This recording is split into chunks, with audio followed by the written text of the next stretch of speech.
সম্মানিত দর্শক, আসসালামু আলাইকুম। মিনিমাল ক্যানভাসে আপনাকে স্বাগতম। আজকে আবার ফিরে এলাম নতুন একটি ভিডিও নিয়ে। আজকের ভিডিওতে চমৎকার একটি কন্টেন্ট দেখাতে চলেছি। মনোযোগ সহকারে পুরো ভিডিওটি দেখবেন। অনেকেই আমাকে কমেন্টে জানিয়েছেন আমি যেন অ্যাডোবি ইলাস্ট্রেটরের শুরু থেকে শেষ পর্যন্ত সকল টুলস নিয়ে একটি ভিডিও তৈরি করি। আপনাদের মূল্যবান মতামতের জন্য আন্তরিকভাবে ধন্যবাদ জানাচ্ছি। আসলে আমারও ইচ্ছে যারা গ্রাফিক্স ডিজাইন শিখতে আগ্রহী তাদের জন্য একটি প্লে লিস্ট তৈরি করি, যাতে বিগিনার লেভেলের সকলের জন্য খুব ভালো স্টার্টিং তৈরি হয়। কিন্তু স্বল্প সময় ও নানা ব্যস্ততায় আমি সেটি করতে পারছি না। তবে হতাশ হওয়ার কিছু নেই। আমি আশ্বস্ত করছি, আপনারা যদি আমার প্রতিটি ভিডিও মনোযোগ সহকারে দেখেন তাহলে লক্ষ্য করে থাকবেন আমি প্রায় প্রতিটি ভিডিওতে নতুন নতুন টুলস ব্যবহার করে ভিডিও দিয়েছি এবং কোন টুলসের কি ব্যবহার তা ব্যাখ্যা করে বলেছি। তাই সব ভিডিও যদি দেখতে পারেন তাহলে আপনারা automatically basic to advance Illustrator শিখে যাবেন।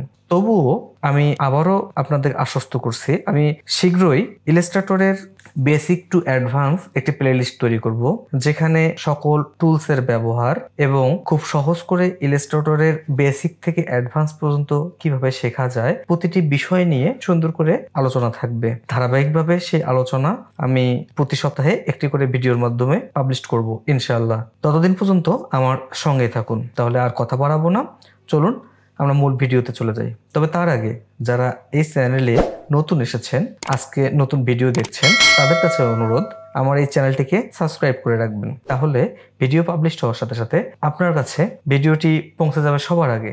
আর যারা অলরেডি সাবস্ক্রাইব করে ফেলেছেন তাদেরকে আন্তরিকভাবে ধন্যবাদ জানাচ্ছি।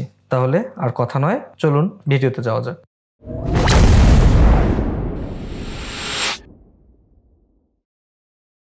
অ্যাডোবি ইলাস্ট্রেটর সফটওয়্যারে এসে ফাইল থেকে নিউ এ ক্লিক করি। এখান থেকে ওয়েব অপশনে গিয়ে ওয়েব ব্লার্স এই আর্টবোর্ডটিকে সিলেক্ট করে ক্রিয়েটে ক্লিক করি। তাহলে এটা নতুন আর্টবোর্ড ক্রিয়েট হবে। এই আর্টবোর্ডের মধ্যে আমরা আমাদের ডিজাইনটি কমপ্লিট করব। আজকে কি ডিজাইন করতে যাচ্ছি তা অলরেডি হয়তো থাম্বনেইলে দেখে ফেলেছেন। প্রথমে রেক্ট্যাঙ্গেল টুলটি সিলেক্ট করে একটি রেক্ট্যাঙ্গেল শেপ নেই। এখানে আমি 400 পিক্সেল অ্যান্ড হাইট 60 পিক্সেল দিয়ে ওকে করে দিলাম। এই শেপটিকে আমি স্টক কালারকে নান করলাম, ফিল কালারকে এরকম একটি অ্যাশ কালার দিয়ে নিলাম। এরপর এই রেক্ট্যাঙ্গলের ডাইরেক্ট সিলেকশন টুলটি সিলেক্ট করে এই কর্নার দুটিকে সিলেক্ট করে নেব এবং কন্ট্রোল কে দিয়ে প্রেফারেন্স ওপেন করে নেব। এখানে আমরা হাইটে যে পিক্সেলটি ইউজ করছি সেই পিক্সেলটি এখানে লিখে দেব। 60 পিক্সেল আমরা হাইটে ইউজ করছি, সেই পিক্সেলটি এখানে কিবোর্ড ইনক্রিমেন্টে দিয়ে নেব, দিয়ে ওকে করে দেব। তাহলে আমরা কিবোর্ড থেকে কিবোর্ডের আপ ডাউন অ্যারো কিতে চাপ দিলে এটা 60 পিক্সেল ইনক্রিজ হয়ে যাবে। অর্থাৎ আমি যদি গাইড করে দেখাই, কন্ট্রোল আর চেপে আমি রুলার সিলেক্ট করে নিলাম, এখান থেকে গাইড একটা টেনে এনে এখানে দিলাম। দেখুন এই 60 পিক্সেল উপরে উঠে গেছে। এই পর্যায়ে এটাকে আমি সিম্বলের মধ্যে রাখবো। এটাকে টেনে এনে সিম্বলের মধ্যে যদি আমি ছেড়ে দেই, তারপর এই মুভি ক্লিপটাকে গ্রাফিক করে দেব এবং ওকে করে দেব। এরপর আবার একটা রেক্ট্যাঙ্গল নেব আমি। এর জন্য রেক্ট্যাঙ্গল টুল সিলেক্ট করে এবারে হাইটে আমি 400 পিক্সেল দেব এবং উইথে দেব 60 পিক্সেল। এরপর ওকে করে দেব। আমার যে শেপটি তৈরি হয়েছে এই শেপটিকে আমি কালারটিকে ব্ল্যাক করে দেব। এই শেপটির আর আমার প্রয়োজন নেই, এটাকে আমি ডিলিট করে দিলাম এবং সেই সাথে এই গাইডটিকে দরকার নেই, গাইডটিকে আমি ডিলিট করে দিলাম। এরপর এই রেক্ট্যাঙ্গলকে সিলেক্ট করে ইফেক্ট থেকে 3D তে চলে যাব। 3D থেকে 3D রিভলভ এখানে এসে এই অফ অ্যাক্সিসটাকে ফ্রন্ট করে দেব। তাহলে আমাদের সবগুলো অ্যাঙ্গেল 0 হয়ে যাবে। সবগুলো অ্যাঙ্গেল 0 হওয়ার পর এখানে প্রিভিউটা অন করে দেব, আমরা এখানে দেখতে পাচ্ছি। এরপর ম্যাপ আর্টে চলে যাব। ম্যাপ আর্ট থেকে সিলেক্ট করে নেব, এখান থেকে 3 of 3 এটা যখন চলে আসবে, এরপর যে সিম্বলটা আমরা রাখছিলাম এর নাম থেকে সেই সিম্বলটিকে সিলেক্ট করে দেব, এই নিউ সিম্বল। তাহলে এটা এখানে চলে আসবে। এরপর ইনভিজিবল জিওমেট্রিটাকে আমরা টিক চিহ্ন দিয়ে নেব। তাহলে এখানে আমাদের এই শেপটা দেখাচ্ছে। এখানে এটাকে আর একটু ঘুরিয়ে দেই, মাউস ধরে ড্র্যাগ করলে এটা একটু ঘুরে যাবে, এরকম একটা শেপ চলে আসলো। এরপর ওকে করে দিই। ওকে করে দিলে এই শেপটি চলে আসবে। এখন আমাদের অবজেক্ট থেকে এক্সপ্যান্ড অ্যাপিয়ারেন্স করে নিতে হবে। এরপর ডাইরেক্ট সিলেকশন টুলটি সিলেক্ট করে এর উপরে যে অংশটি আছে এটাকে আমরা ডিলিট করে দেবো। কিবোর্ড থেকে ডিলিট বাটন চাপলে ডিলিট হয়ে যাবে, শুধু এই অংশটি থাকলো। এটাকে আমরা আর একটু বড় করে নিলাম। এটাকে কপি করব। কপি করার জন্য কন্ট্রোল এবং শিফট ধরে নিচের দিকে ড্র্যাগ করলে কপি হয়ে যাবে। কপি করে বসিয়ে দিলাম এবং শিফট ধরে এটাকে একটু ছোট করে নেব। আমার যেন মনে হয় এই স্পাইরালটা এদিকের চেয়ে এদিকে ধীরে ধীরে ছোট হয়ে আসতেছে, তাই শেপ ধরে এটি ছোট করলে প্রপোর্শনালি ছোট হয়ে যাবে। কিভাবে কাজটা করতেছে একটু মনোযোগ সহকারে দেখবেন। আবার আমি কপি করে নিলাম, আবার শেপ ধরে সেটাকেও ছোট করে নেব এবং পরবর্তীতে অ্যাডজাস্ট করে দেব।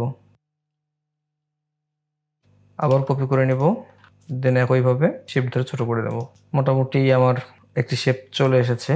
এখন এর মাথায় আমি একটি পেন্সিল অঙ্কন করব। তার জন্য আবার রেক্ট্যাঙ্গল টুলটি নেই, খুব বেশি বড় রাখবো না।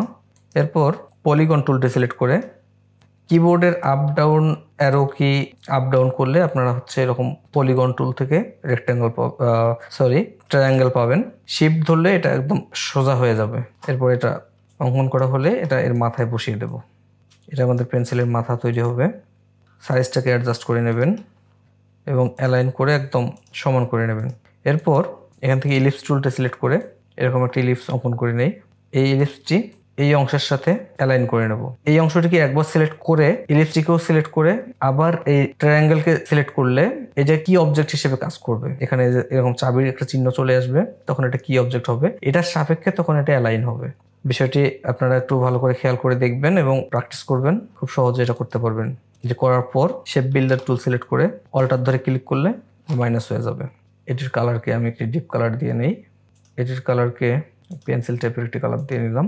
আমি এই অংশটিকে একটু বাঁকা করে দেব এবং একটু বড় করে নিই। এরপর এই সব জিনিসকে আমি কালার করব। কালার করার জন্য আমি গ্রেডিয়েন্টে চলে যাব। গ্রেডিয়েন্টে যাওয়ার জন্য আমি এখানে সস প্যানেলে চলে আসলাম।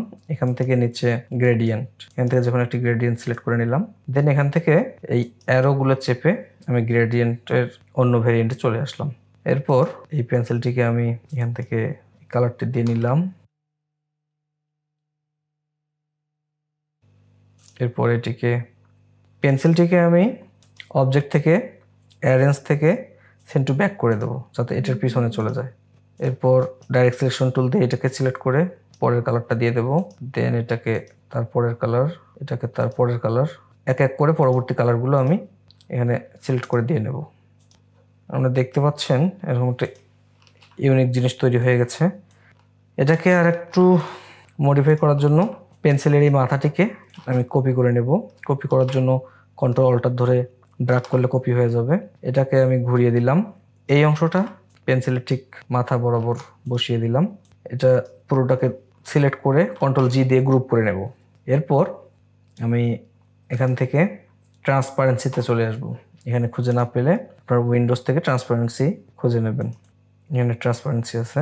ট্রান্সপারেন্সিতে চলে আসার পর এই নান চিহ্নটা যেখানে আছে এখানে ডাবল ক্লিক করলে এটা হাইড হয়ে যাবে। দেন এটাকে ফিরিয়ে আনার জন্য একটা রেক্ট্যাঙ্গল নেব।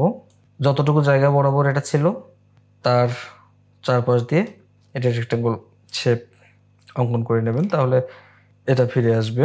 এই রেক্ট্যাঙ্গলটাকে এখান থেকে এটা গ্রেডিয়েন্ট কালার দিয়ে নেব।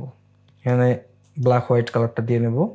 দেওয়ার পর এটাকে আমি অল্টার করে দিচ্ছি, অর্থাৎ নিচের দিকে আমার ধীরে ধীরে মিশে যাবে এরকম একটা অপশন।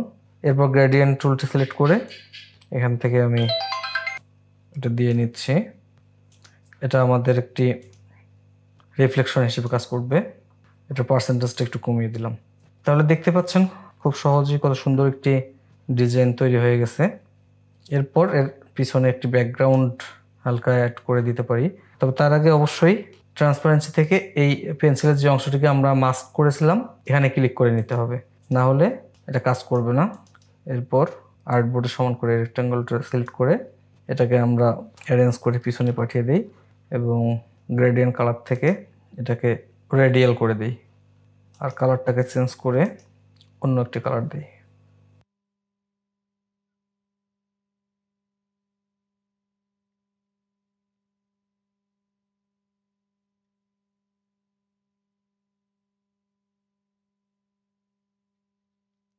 তাহলে এই ছিল আজকের ভিডিও। নিশ্চয়ই ভিডিওটি ভালো লেগেছে। ভিডিও ভালো লাগলে লাইক করবেন, শেয়ার করবেন এবং কমেন্ট করে আর কি দেখতে চান জানিয়ে দেবেন। পরবর্তীতে আমি সেই ভিডিও নিয়ে আসার চেষ্টা করব। আজকের জন্য এখানে শেষ করছি। আল্লাহ হাফিজ।